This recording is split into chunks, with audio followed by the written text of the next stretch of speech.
Hello বন্ধুরা, তোমার সবাই কেমন আছো? আশা করছি সবাই খুব ভালো আছো। আমার মিনি ব্লগে তোমাদের অনেক ওয়েলকাম। তো চলো, আজকে দেখতে পাচ্ছ কত জিনিস নিয়ে বসে আছি। সব মিশো থেকে নিয়েছি আর তোমাদের দাদাভাই ফ্লিপকার্ট থেকে নেয়।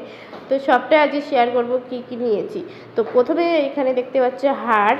দেখো কতটা সুন্দর আর কতটা সুন্দর প্রোডাক্ট। তো এত সুন্দর ভালো ডিজাইন, দেখো কত সুন্দর। তো এর দাম কত কি নিয়েছি সবটাই তোমাদের সাথে পরে শেয়ার করছি। দেখো চলো, এটা আমি পরে কেমন লাগছে দেখি। তো এটা পরার পরে বেশ সুন্দর লাগছে, দেখতেই পাচ্ছ কতটা সুন্দর লাগছে। দারুণ লেগেছে আমার হারটা। এই যে হারের সঙ্গে ম্যাচিং কানের, ওয়াও কি সুন্দর, তাই না? এত সুন্দর কানের হারের ছেড় নিতে চাও তোমরা, তাড়াতাড়ি গিয়ে মিশো থেকে অর্ডার করে নাও ঝটপট, খুবই কম দামের। আর আমার নিচের বড় ভিডিও দেওয়া আছে, লিঙ্ক আছে, ওখানে দেখে নিতে পারো কত কি দাম। আর আমি পুরো এক বাক্স কানের নিয়েছি, এটারও কত দাম তোমরা লিঙ্কে ক্লিক করে দেখে নিতে পারো। Thank you so much. দেখা হচ্ছে নেক্সট